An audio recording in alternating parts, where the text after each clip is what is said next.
Hello guys, Sebastian here again. So today I'm going to be breaking down 3 games from the Romantic chess period. I feel like if you want to show any person who doesn't like chess 3 beautiful games from this time, from all time, I would choose these 3 games because they to me encapsulate some of the most fun chess I've ever seen. And in this first game,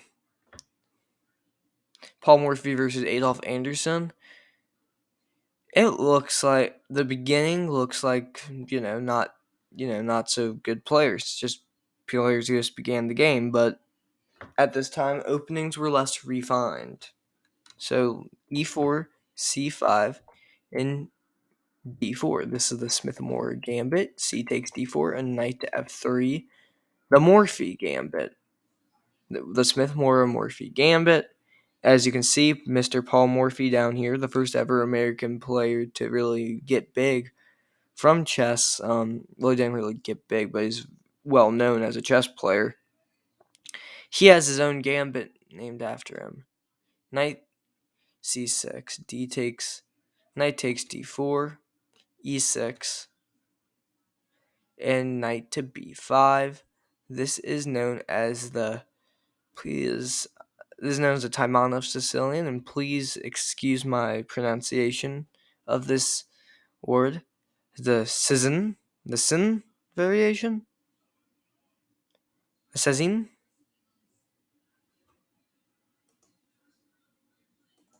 The Sen variation, I had to Google that. D6, technically preventing bishop f4, but still bishop f4. E5, bishop to e3, f5, knight, knight 1 to c3, f4, and knight to d5. F takes e3, knight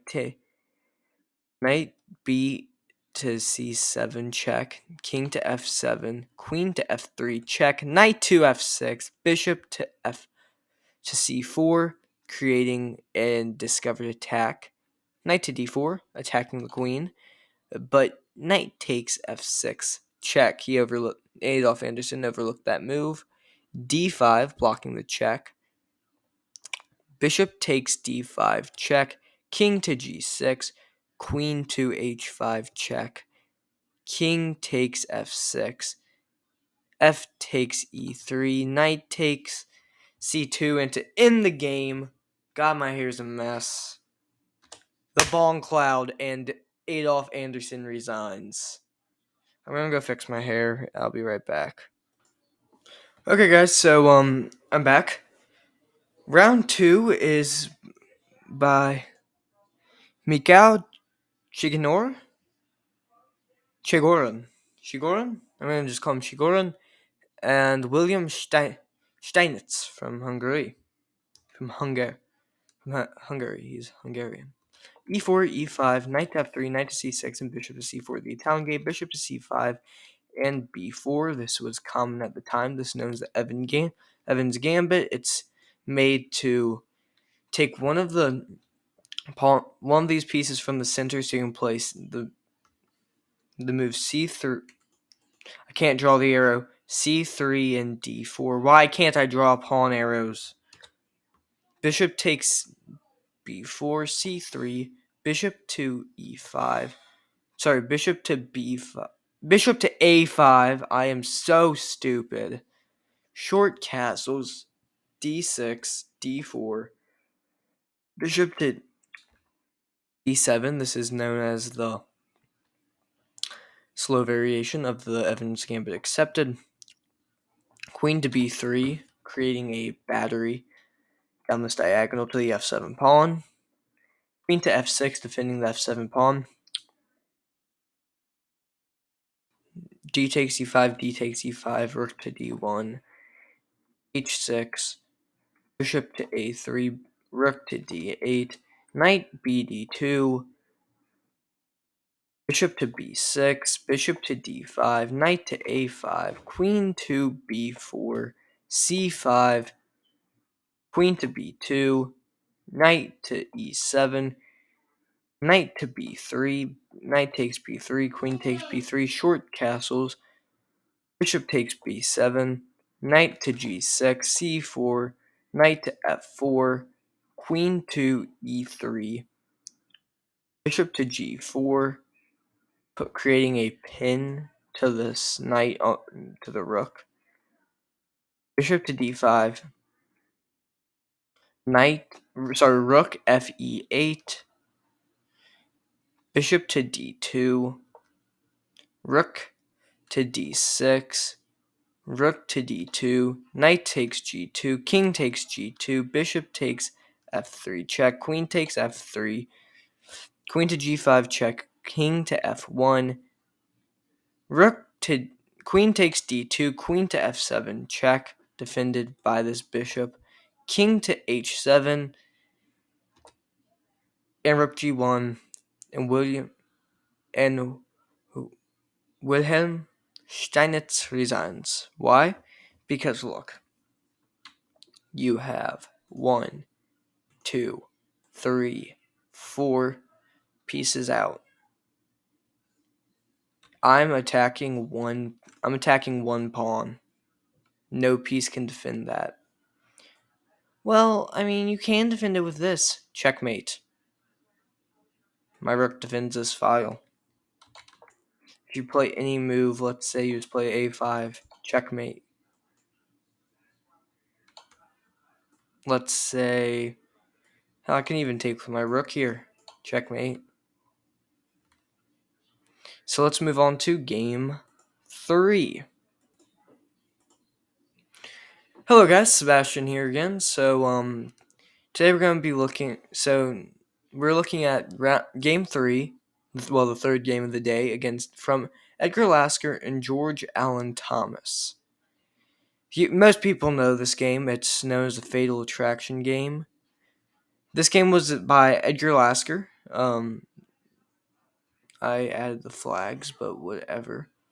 Edgar Lasker was the second ever world chess champion. He was one above the player that we all know because I made 2 videos on the guy, Capablanca. So yeah, any longtime viewer of this channel, of the Chess Dump channel, will know that name. So d4, e6, knight to f3 and f5. This is a transition into the Dutch. Knight to c3, building up the move e4. I still cannot draw arrows.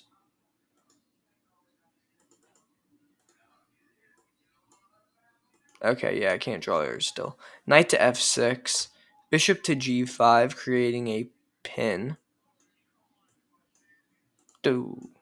Can't draw arrows today. Bishop to e7, bishop takes f6, bishop takes f6, e4, f takes e4, knight takes e4, b6, not the best move, but just going for this fianchetto. And knight to e5, not the best move. Short castles. Bishop to d3. Bishop to b7. Queen to h5. And queen e7.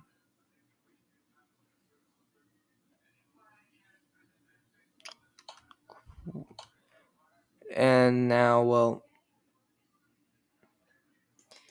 the idea really just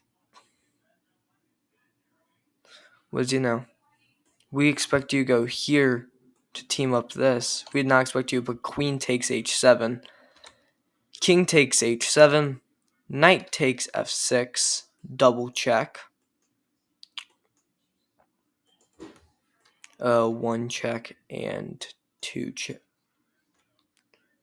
2 check. So king to h6, because if he went king h8, just checkmate. So king h6, knight e to g4 check, king g5, h4 check. Only move is king to f4. G3, only move is king to f3. Bishop e2, check. Only move is king to g2. Rook to h2, check. Only move is king to g1, and despite the fact that long castles would have been cooler, the move king to d2 checkmate was played. So there you go. There's your exhibit of the chess zoo. Because these games were basically played wildly. I mean, wild openings, gambits, and, just insane play from all around. Sorry if my energy is extremely low in this video. I'm very tired, and yeah. So if you guys enjoyed this video, please like, subscribe to the Chess Dump YouTube channel, and yeah. Bye everybody. Have a good day.